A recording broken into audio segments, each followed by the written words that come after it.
What up? And welcome to another episode of What Are You Watching? The TV slash film segment of the channel. Back with another One Piece episode. Episode 1106 is out now. So as always, gotta shout out the creator, Oda. Shout out to the studio, Toei Animation.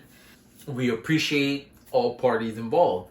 This week's episode felt jumbled, but in a good way. We gotta always remember the fact that there's a lot going on and there's a lot of information and revelations going on this island. So it feels like every episode we learn something new. You gotta keep track of everything that's going on.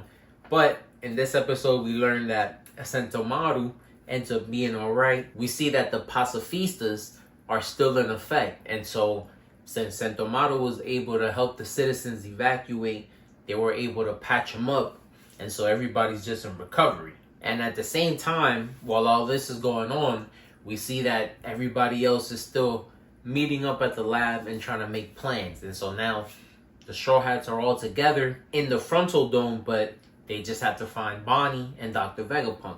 Which leads me to what I feel like are the two biggest things about the episode. Number one, we see that Bonnie ends up touching the sphere that supposedly holds Kuma's memories, and so now she'll be able to learn the information that she's been wanting to know for so long.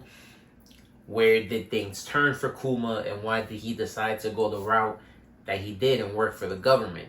So that was already a crazy scene, because we know that Kuma's a big boy, and as an adult he's a pretty menacing fellow. When Bonnie runs into his memories, he seems to be a kid, but the closer that she gets, he appears to be bigger. So we'll see what happens. It looks like it'll be a couple more episodes before we get his backstory. But spoilers to anybody that's not caught up, big reveal at the end of the episode. I was so excited to see Princess Vivi is fine and well.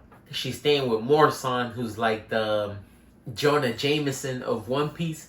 He runs a newspaper, and we see him be a foul person and try to throw the dirt on the Straw Hats and say that he's the reason for the mayhem at Egghead and that he kidnapped Vegapunk. So we already know that this isn't going to be good, because he states that Vegapunk is the world's favorite. So I could tell there's about to be a lot of problems coming to us. But with that being said, let me know what you guys thought about the episode. Until next time, peace.